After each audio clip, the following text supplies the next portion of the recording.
So we will start with Professor Liam O'Mahony, who will talk about mechanisms of human milk oligosaccharides in modulating immune response.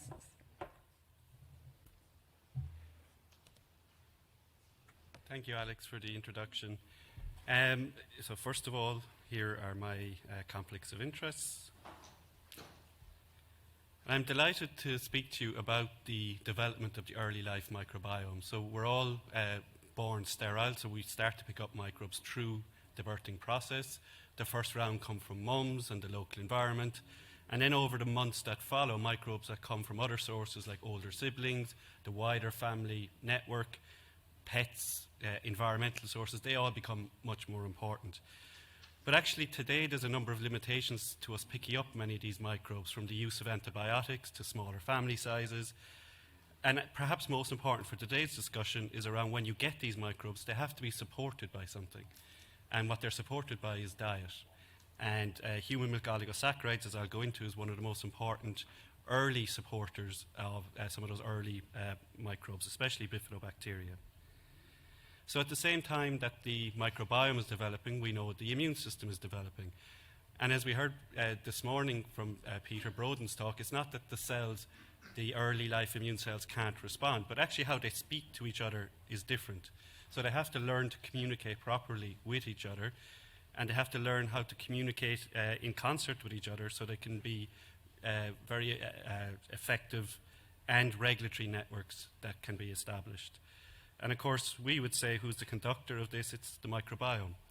And it's the microbiome composition as well as its metabolic outputs that are coordinating and driving the development of these communication pathways between the immune system cells early in life. And just to show you how important the microbiome is for that early life, or say how important diet is for the early life microbiome development, this is a study that is not published yet, but we looked at the variance in microbiome composition between kids at 6 and 12 months of age. And basically what I'm showing you over here on the left is that 20 to 25% of the variance, or the difference between kids, can be explained by their diet at both 6 and 12 months of age. And when you compare that to things like C-section delivery, which is very, very important, it's far less important in determining the composition of the microbiome early in life. And when we look at those dietary factors, I know this is quite small here, but the main standout dietary factors that's contributing to this microbiome development is breastfeeding, and then followed by other plant-based foods like sesame, legumes, beans, and so on. But breastfeeding is standout alone as the most important contributor to that early life microbiome development. And what is it in the breast milk that's driving that? So one of the most important factors are the human milk oligosaccharides, the HMOs. These are basically sugars that are chemically modified in such a way they're unavailable to the host for energy use. But they're available to certain bacteria that have very specialized enzymatic systems that can degrade and digest and utilize this source of energy. There's many different HMOs have been identified, over 150 different types.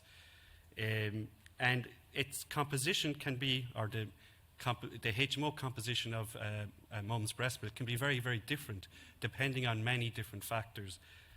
And this can be important for outcomes such as food allergy. So here are examples of two different studies in looking at HMO composition of breast milk and looking for an association with risk of food allergy, or in this case, cow's milk protein allergy in offspring. And there is an association. And one of the things that we would suggest is that association is mediated via the HMO effects on the immune system, either directly or directly via the microbiome. And I'll show you some examples of how that might occur in a moment. But it's not just about allergy, it's also infection is, and infection risk is very important. So this is one study where kids were given 2 HMOs, and their early life incidence of things like bronchitis or use of antibiotics was significantly reduced in those kids that got HMOs early in life. And I'll talk a bit more about some of the mechanisms by which we think that may be mediated. So I want to come back to something I mentioned at the beginning, that the microbiome is important both for effector as well as regulatory responses. And so I think something that will improve regulatory responses, of course, is important for allergy prevention, but also you need an effector response to protect against infection. And that regulatory response will keep that anti-infective response in check, so it won't overreact. So these are all connected responses. So what are the mechanisms through which HMOs may modify allergy risk as well as infection risk? So number one is HMOs can be utilized by specific microbes, so you get expansion of those, so I'll go into that in a bit more detail in a moment. In addition, HMO utilization by microbes generates different metabolites that can then have an effect on the immune system. And thirdly, HMOs can have direct effects on both epithelial as well as host immune cells. So HMOs can have direct as well as indirect effects via the microbiome on the host immune system. So let's start with the direct effect, or the indirect effects, by increasing the levels of microbes in the early gut. And I guess my favorite group of microbes are bifidobacteria, and selected group bifidobacteria are very good utilizers of HMOs. So this trend line is a trend line from nearly 4,000 infants, and it's just showing the average bifidobacterium levels in the first 4 years of life. And as you can see, they peak between a couple of months of age up to maybe 1 year of age, and then they start decreasing. Or up to, 3 months of age, and then they start decreasing. The box plots are from one study that we recently did looking at kids born during the pandemic. So these were born during a lockdown period. And actually they have more bifidobacteria at 6 months, but really a lot more at 12 months compared to this trend line. So why might that be? So actually in these kids, there was a hugely increased rate of breastfeeding and a reduced rate of antibiotic usage. And the numbers are here. So in the coral cohort, the cohort born during the pandemic, which has higher levels of bifidobacteria, 53% of mums were still breastfeeding at 6 months of age. And in an Irish context, that would normally be 15%, so it's way higher. And 35% were still breastfeeding by 12 months. And if you look at the antibiotic numbers, only 7% had an antibiotic at 6 months, and only 17% had at 12 months of age. And previously, that number would be about 80% of kids. So we think those two factors, and I think this is a really good example of how maybe a lifestyle change in one way can very positively impact that early life microbiome, particularly around BIFs. So more breastfeeding, more HMOs, more BIFs, and we think that's a good thing. And why do we think BIFs are so important? So many people have looked at BIFs, and I'm just going to show you some examples from our own work. So this was a germ-free mouse model, which we gave 2 different infant-derived bifidobacterial strains to the mice. And germ-free mice have very low levels of T regulatory cells in the gut, but you can see the mice that got this bifidobacterium, you have a huge expansion of T regulatory cells in the gut. So we think some of these BIFs are really important for T regs. But as you can see, not all BIFs do it. So this bifidobacterium strain didn't have any impact on T regulatory cells in the gut, but actually it colonizes to the same number of cells. So it's not that it doesn't survive, but it doesn't engage in the same way with the immune system. Also, if we take these cells from these mice, we put them into mice that we cause inflammation. In this case, we're infecting mice with salmonella, and we're causing this huge increase that we can visualize in NF-kappa B activation. These bifidobacterium-induced T cells dampen down all these inflammatory activities. And it doesn't really matter how we induce this inflammation, it's always dampened down. And then if we go to humans, we've done a lot of human studies with this bifidobacterial strain. Excuse me. And in this study, it was an 8-week feeding study, and when we looked at IL-10 secretion after 8 weeks, everybody that was fed the bifidobacterium had an increase in their IL-10 secretion. And on average, there was a 10 to 15% increase in the numbers of circulating T regulatory cells. So it's not just in mice, it also seems to be in humans that bifidobacterium engage this regulatory immune response. Some bifidobacterium, not all. And how do they do that? So the bifidobacterium themselves, and particularly some of these early life bifidobacteria, are covered by these extracellular polysaccharides that we think are very, very important for their immune regulatory effects. So in this particular one, I'm showing it here, we knocked out the extracellular polysaccharide, and what we could show when we co-incubated these cells with monocyte-derived dendritic cells from humans was that we now got a TNF response, a pro-inflammatory response to the microbe. But when the EPS is on the cell surface, we don't get any TNF response. And these numbers here are, that's 100 bacterial cells to one dendritic cell. So an awful lot of bacteria. When the EPS is on there, you don't get any TNF response. But when you don't have the EPS on the microbe, now you get this pro-inflammatory response. And we even took that further to look in mouse models where we isolated the EPS, we put it in the nose of mice. And when you look at an allergic airway disease model, you have a lot less eosinophils coming into the nose of these mice. And that's, excuse me, dependent on TLR2 and IL-10. So just as an example of one of the factors that's associated with the cell wall of bifidobacterium that seems really, really important for the immune system. But again, it's not just about allergy. So this is a lethal influenza model in mice. It's a H1N1, it's a mouse-adapted influenza, and 100% of these mice die between day 8 and day 9. But if we give one shot of this bifidobacterial cell wall into the nose of the mice, it can be either before or after infection, it doesn't matter, about 50 to 60% of the mice survive. And these mice have actually cleared the virus, so it's not that they die a day or two later.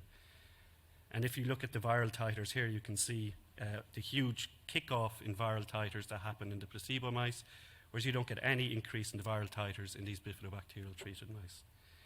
And when we look at cytokine levels in the lungs of these mice, what we can see, it's not that there's a dampened immune response. Actually, early, there's a much more pronounced immune response in the bifidobacteria-treated mice. But then when you get a bit later, it switches. So the placebo mice now have this huge immune response, whereas the bifidobacterial-treated mice have a controlled immune response. So you have this early, effective dealing with the virus and a controlled immune recovery thereafter. So that's the BIFs. And what about the second one, which is metabolites? So I know Ralph is going to talk about this study in much more detail later. I just wanted to mention it here. This is a study, again, done with HMO supplementation in infants. And what these authors did was they did metabolomic profiles, and you can see a whole range of different metabolites changed with HMO supplementation. Even things like 12,3-dihome, which was shown by Susan Lynch's group a couple of years ago, that it was a negative regulator of T regulatory cell induction in the gut. And HMO supplementation reduced the levels of this molecule. But again, I'll let Ralph talk about this in more detail later. But the other class of metabolites that we all know and love are short-chain fatty acids. So these are acetate, propionate, and butyrate.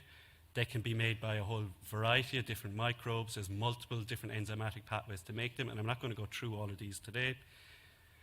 But I suppose the main point is that these engage with host cell receptors like GPR109A, 43, 41, and also they're important HDAC inhibitors, so they influence epigenetically the immune system. And all of these effects actually induce a regulatory response and protect against allergic sensitization. And other authors have shown they have really good effects against virus infection of the respiratory tract as well. And we already had shown a few years ago that actually having a high level of these short-chain fatty acids early in life is associated with a much lower rate of allergen sensitization. So this is correlating those kids with the highest levels versus the lowest levels of butyrate, propionate, or acetate at 1 year of age, and then their allergen sensitization by 5 or 6 years of age. And that's to any, both aero as well as food allergens. And even if we look at some disease outcomes, those kids with the highest levels of butyrate, they have a lot less asthma, allergic rhinitis, and food allergy. Whereas those with propionate or acetate, the outcomes were not as significant as what you see with butyrate. Really seems to be the one that's important. So that's an example of a metabolite that's secreted by microbes following HMO supplementation. And then lastly, what's the direct effects of HMOs on these cells? So HMOs can actually provide decoy receptors for certain pathogens. And we decoy receptors for the human blood group antigens. So pathogens bind to the HMOs rather than binding to the host receptors on host cells. HMOs have been shown to have a direct effect on epithelial cells and have an effect on epithelial barrier function. HMOs can be directly recognized by some innate immune cells through pattern recognition receptor, such as through toll-like receptor 2 or DC-signed, the C-type lectin receptor. And this results in cytokine secretion and a cell activation program that influences many other different cell types downstream of this direct activation. And finally, very recently, HMOs were shown to directly stimulate IL-22 secretion from intestinal dendritic cells. And IL-22 is a really critical barrier cytokine within the gut. So to summarize, what I hope I've shown you is that human breast milk contains many immunomodulatory and microbiome modulating factors, but HMOs are one of those, and we would suggest they're one of the more important ones. These HMO effects can be direct or indirect, so direct effect on cells of the host, or indirect perhaps through microbial expansion or microbial metabolism. And we think that the development of the immune regulatory and immune effector, so both go hand in hand, are really impacted by HMOs. So thank you for your attention.